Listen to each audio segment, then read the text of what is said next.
po mga kapatid, magtataro po tayo at sisilipin natin kung ano ang mga mensahe ng inyong mga angel mga kapatid, kung ano ang mga mensahe ng mga anghel sa inyo.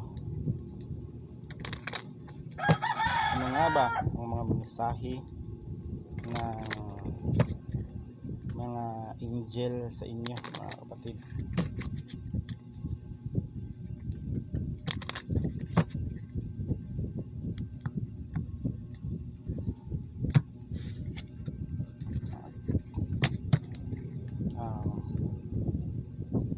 File 1, file 2, file 3 mga kapatid, kung ano nga ba ang mga mensahe ng inyong mga anghel. Itong sa file 1 mga kapatid, inner future mga kapatid, kung ano man ang inyong mga minamanifest, yan ay ano ito, matutupad ito sa iyong kung ano man ang iyong pinapangarap ay matutupad ito. File 1, itong mensahe ng inyong anghel, kung ano man ang hirap na iyong pinagdaanan sa buhay ay magtiis ka mga kapatid. Pagtiisan mo ang iyong mga ganyan, kung ano man ang mga pinagdaanan mo ngayon, dahil balang araw ay maaabot mo ang mga tagumpay at ang mga pinaghirapan mo near future mga kapatid. Ito ang mensahe sa inyo, file 1. Yan.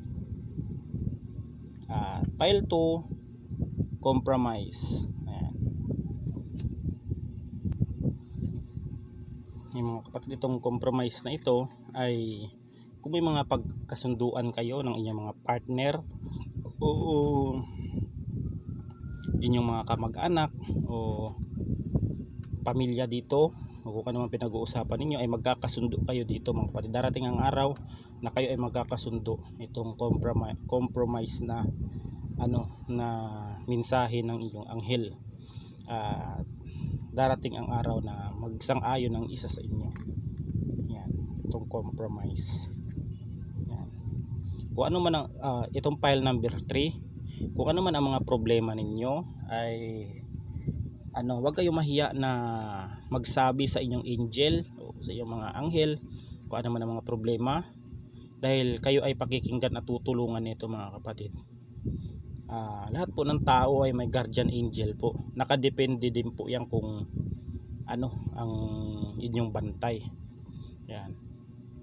Yung mga nagliligtas sa inyo sa kapanganiban o kung ano mang kapamakan, ay yan po ay mga nagliligtas sa inyo mga kapatid, hindi yung sarili ninyo. Yung mga nagliligtas din po yan sa mundo ng espiritual. Kaya ganoon, kung ano ang problema mo, kung may hinanaing ka, may bigat ng loob o may sama ng loob ka sa iyong kapwa, ay humingi ka ng guide o ask sa iyong mga anghel upang upang gumaan ang inyong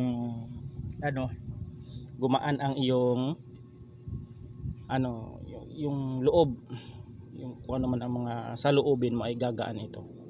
Yan ang mga mensahe sa inyo, at God bless us all. Ingat po tayo palagi.